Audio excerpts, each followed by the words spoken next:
Perkasa, pembimbing Dr. Yan Efrata Sembering SPB TKP, spesialis VE konsultan. Izin introduction dari IABP-nya ini merupakan kepanjangan dari intra-aortic balloon pump. Ini IABP berfungsi sebagai support, terutama pada ventrikel kiri. Supportnya ini secara mekanikal untuk mengatur aliran darah ke aorta. Lalu biasanya ini IABP digunakan untuk mechanical support jika ada masalah di circulatory. Dari sejarahnya, IABP pertama di 1958 oleh Harken dideskripsikan sebagai metode untuk men-treat dari kegagalan dari ventrikular kiri. Lalu untuk tujuannya sendiri adalah goal dari IABP ini adalah untuk meningkatkan myocardial oxygen supply. Lalu juga dapat mengurangi myocardial oxygen demand. Selain itu juga meningkatkan dari cardiac output sendiri dengan meningkatkan coronary perfusion pressure.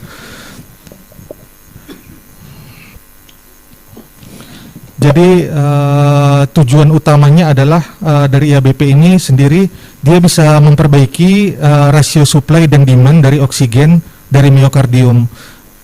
IABP sendiri dia bisa meningkatkan supply, dia bekerja dengan augmentasi pada saat diastolik dan menurunkan beban saat sistolik melalui mekanismenya, mengembang dan mengempis dari balonnya sendiri.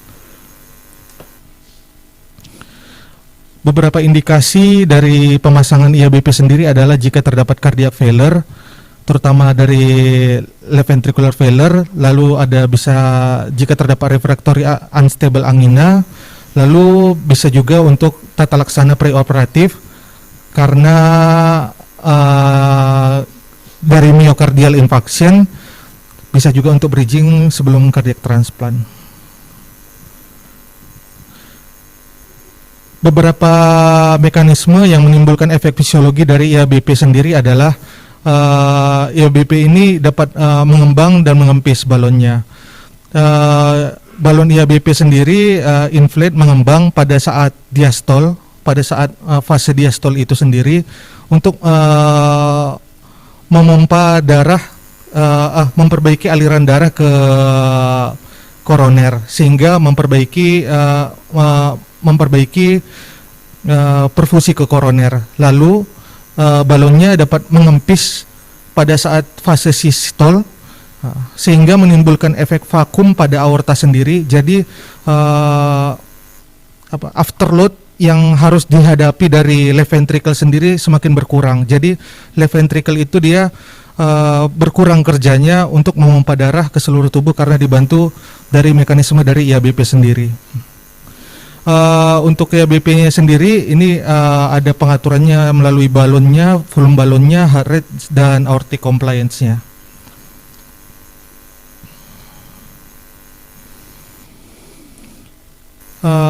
Berikut pengembangan dan pengempisan dari balon IABP sendiri, gambarannya. Ini mekanismenya tersinkronisasi sesuai dengan cardiac cycle daripada pasiennya sendiri. Balonnya mengembang pada saat fase diastol dan balonnya setelah mengembang balonnya ini, maka aliran balik pada fase diastol semakin banyak ke koroner dan mengempis pada fase sistol sehingga aliran darah dari left ventricle bisa mudah dengan mengurangi afterload daripada aorta. Berikut beberapa mekanismenya seperti yang saya jelaskan tadi, yaitu ada augmentasi pada fase diastol, meningkatkan perfusi koroner, lalu bisa meningkatkan myocardial oxygen supply.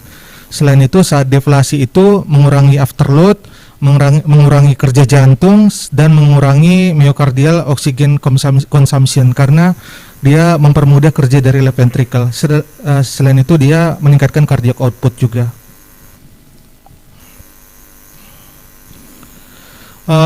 Prinsipal dari IABP sendiri adalah ya ini kateter yang terdiri dari fleksibel kateter dengan 2 lumen.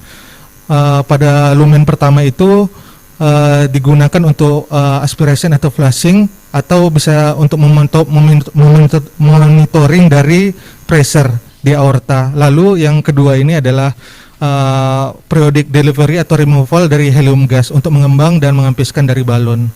Lalu ada mobile console-nya sendiri untuk mentransfer helium, dan komputer kontrolnya untuk mengatur dari inflasi dan deflasi daripada IABP sendiri.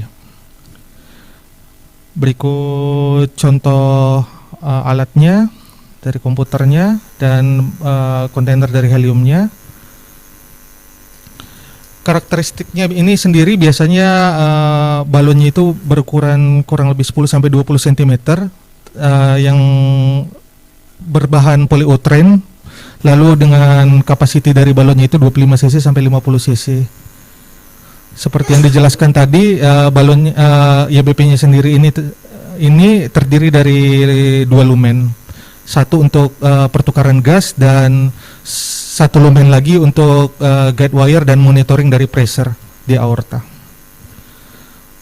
Berikut merupakan contoh alatnya.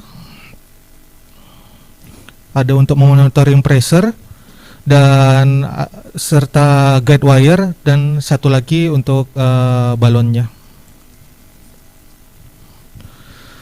Berikut positioning dari IABP sendiri.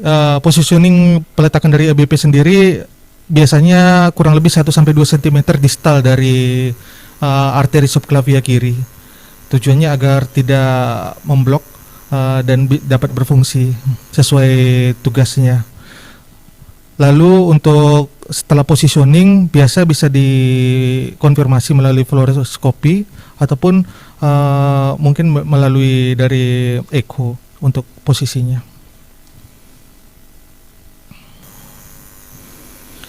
Ada beberapa trigger. Untuk trigger mode dari IABP sendiri bisa melalui ECG. Ini mensinkronkan dengan ritme jantung pasien. Lalu ada juga dengan mode AP, atrial pressure wave. Dia melihat dari systolic upstroke-nya, dari tekanan di aorta pasien. Ini sebagai triggernya. Lalu bisa melalui pacing.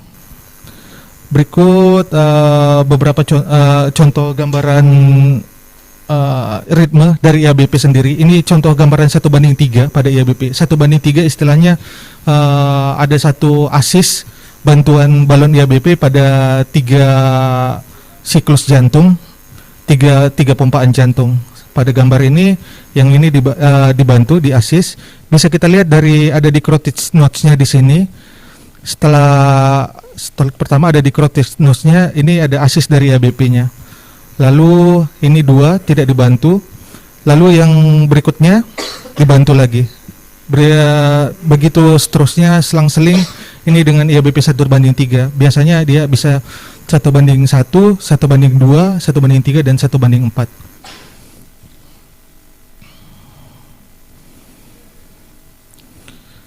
Beberapa komplikasi yang bisa disebabkan IABP yang perlu kita monitor adalah bisa terjadinya limb ischemia.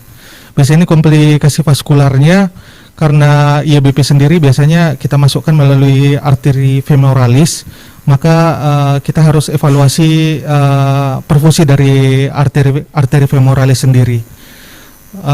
Bisa terjadi iskemia tungkai bawah atau limb iskemia. Biasanya komplikasi paling umum karena obstruksi. Karena ukuran kateternya ini besar di arteri femoralis, maka akibat penyempitan di arteri femoralis itu berkurang alirannya. Lalu bisa juga terjadi cedera arteri dari arteri femoralisnya, ataupun jika pemasangannya pada arteri femoralis yang ada plaknya, bisa terjadi embolisme. Bisa juga terjadi bleeding dari site insersinya, trombosis. Jika tidak hati-hati bisa juga terjadi aortic valve rupture dan sepsis pada lokasi insersinya. Indikasi untuk winning IABP sendiri ada 4 prinsipal, yaitu awal kita harus konfirmasi dengan awal minimal inotropic support. minimal inotropic support ini kita harus evaluasi pasien bahwa pasien pada kondisi stabil dengan dosis minimal atau rendah dari inotropik atau vasopresor. Dosis inotropik rendah ini atau vasopresor rendah ini mengindikasikan miokardium itu sudah siap, sudah ready untuk atau sudah recovery dari dari masalahnya, misalnya kurang infark begitu, dia sudah ready untuk dilakukan weaning sehingga tidak dependen lagi dengan IABP. Lalu kita lihat juga hemodinamiknya. Hemodinamiknya itu kita observasi harus stabil. Misalnya dari blood pressure-nya, lalu tanda-tanda tidaknya iskemia atau tidak pada pasien bisa kita konfirmasi dengan EKG. Lalu bisa juga kita lihat dari heart rate-nya, ada tidaknya aritmia atau tidak. Lalu kita pastikan juga dari IABP sendiri, cardiac output yang dihasilkan itu sudah adekuat. Kita lihat bisa dari cardiac index-nya, biasanya di atas 2 sampai 2,4. Lalu kita lihat ada tidak masalah di end organ perfusion. Dengan pemasangan IABP sendiri, apakah end organ perfusionnya ini sudah baik? Bisa kita lihat, kita evaluasi melalui gambaran laktat dari hasil lab.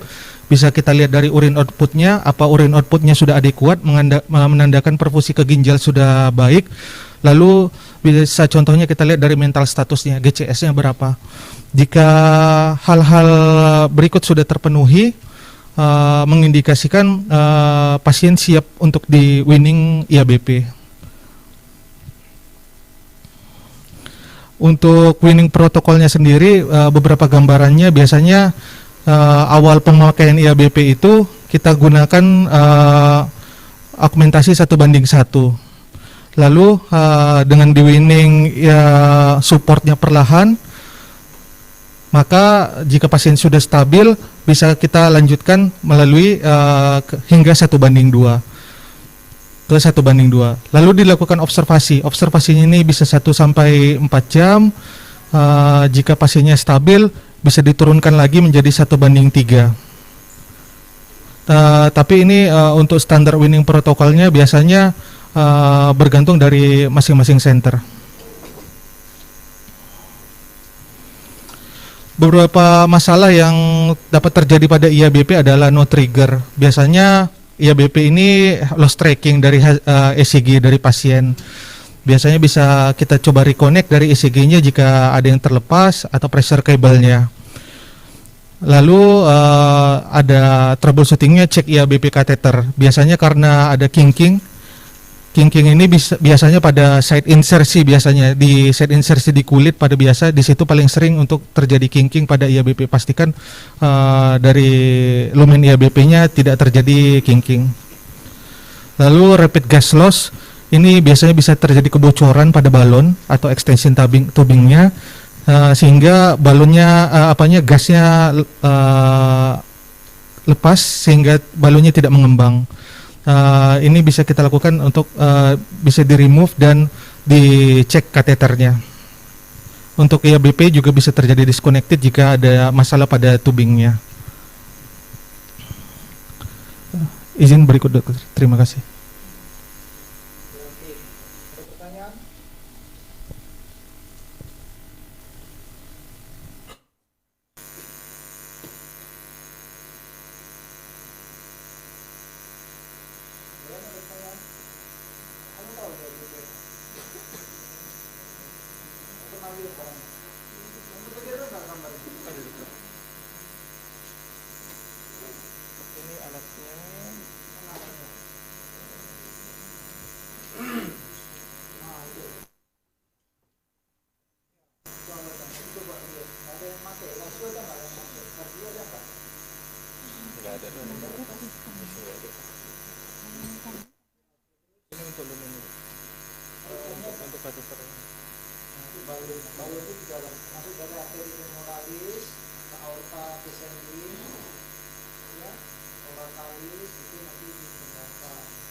itu darah itu sistol darah keluar bus masuk jantung biasa kan masuk ya.